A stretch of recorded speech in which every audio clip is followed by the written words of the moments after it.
Alors toujours sur l'automobile propre, le Mercedes EQA, le SUV électrique surpris en vidéo. Alors là c'est intéressant parce qu'on le voit vraiment rouler, et l'avant me rappelle un peu le Kona pour le coup. C'est vraiment les tout petits phares fins au-dessus là, et les phares en dessous, les feux de route.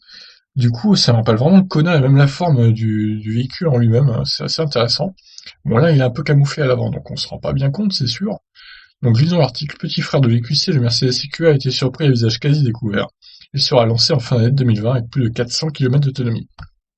Si la présentation des versions électriques du GLA a été repoussée en raison du Covid-19, cela n'empêche pas le constructeur de continuer à faire rouler ses prototypes. Des chasseurs de scoop l'ont remarqué l'un d'eux en Allemagne, sur la chaîne Wallcart Video, que l'on retrouve le SUV électrique en compagnie de son homologue hybride rechargeable GLA. Sans surprise, il conserve la silhouette de ce dernier, 4,41 m, en apportant des éléments spécifiques à la gamme EQ. Comme les QC, sa proue se part d'un grand logo et d'une calandre pleine, tandis que la poupe reçoit un nouveau bandeau de feu. Ces similarités sont le fruit d'une plateforme unique. Daimler adopte une stratégie façon PSA ou BMW en évitant le développement d'une base spéciale électrique.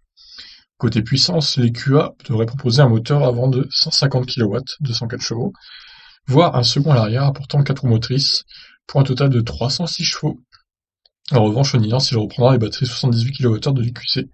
Ceci devrait lui donner environ 450 km d'autonomie WLTP, le tout avec une recharge allant jusqu'à 110 kW.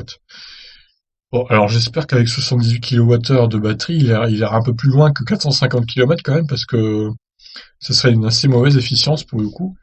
J'imagine que ça pourrait monter peut-être à 500 km. Allez, quand même, ça serait le minimum avec 78 kWh de batterie. Je trouverais pas ça terrible, hein, pour le coup, 450 km d'autonomie avec 78 kWh, mais bon.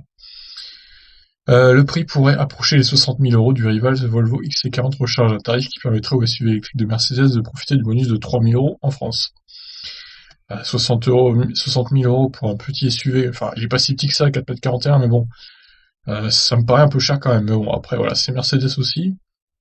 SUV civilisé que l'on pourrait qualifier de crossover, la Mercedes EQA aura aussi son compagnon viril, l'EQB, un équivalent électrique du GLB. En complément, la gamme branchée à l'étoile sera gonflée de la berline EQS en 2021, puis de l'EQE. D'autres modèles rejoindront progressivement la gamme, Daimler prévoyant ses voitures électriques d'ici 2025. Très bien, bah écoutez, voilà. On n'en sait pas trop plus, hein. J'ai regardé la vidéo, bon, il n'y a que cette image où on le voit bien. Donc c'est pas mal, il a l'air plutôt joli, hein. Il me rappelle vraiment un Kona en plus gros en fait, niveau avant. On attend de voir les photos sans camouflage évidemment pour se faire une meilleure idée. Mais ça me paraît pas mal, hein, tout ça quand même. À voir donc quel sera son tarif exact et à combien d'autonomie il pourra voyager. Combien de batterie il embarquera aussi surtout, c'est ça qui est important. Je vous laisse réagir. Qu'en pensez-vous de ce futur EQA?